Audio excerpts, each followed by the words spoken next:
Swiggy చేస్తూ 1,00,000 rupees save చేయాలి అనే నా గోల్‌లో ఈరోజు డే 61.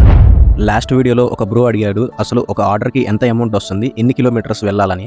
మినిమమ్ అండ్ మాక్సిమం చెప్తా. ఎగ్జాంపుల్‌గా పర్ ఆర్డర్‌కి మినిమమ్ 20 రూపీస్ ఇస్తాడు. మాక్సిమం చెప్పలేము, డిస్టెన్స్‌ని బట్టి ఉంటుంది. అండ్ పీక్ టైంలో సర్జ్ ఇస్తాడు. పర్ ఆర్డర్‌కి 10 రూపీస్ నుంచి 20 రూపీస్ ఎక్స్ట్రా ఇస్తాడు. ఫెస్టివల్స్ అయితే 30 రూపీస్ నుంచి 50 రూపీస్ ఎక్స్ట్రా ఇస్తాడు పర్ ఆర్డర్‌కి. ఒకవేళ రెయిన్ పడితే రెయిన్ సర్జ్ ఇస్తారు. 20 రూపీస్ నుంచి 100 రూపీస్ వరకు అయితే ఉంటుంది. డిస్టెన్స్ ఏమో 100 మీటర్స్ నుంచి 25 కిలోమీటర్స్ దాకా వేస్తాడు. బట్ మ్యాక్సిమం 10 కిలోమీటర్స్ లోపే ఆర్డర్స్ పడతాయి.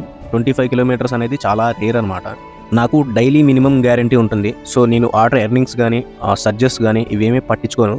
36 ఆర్డర్స్ కంప్లీట్ చేస్తే 2200 రూపీస్ వస్తాయి అంతే. ఇప్పుడు క్లియర్గా అర్థమైందా మామ? ఈరోజు నా టోటల్ ఎర్నింగ్ 2200 రూపీస్. ఇందులో 400 రూపీస్ పెట్రోల్ ఖర్చు అయినాయి. మిగతా 1800లో 500 రూపీస్ నా సేవింగ్స్. నా 1,00,000 రూపీస్ ఎర్నింగ్ ఛాలెంజ్లో నేను 41,000 రూపీస్ సేవ్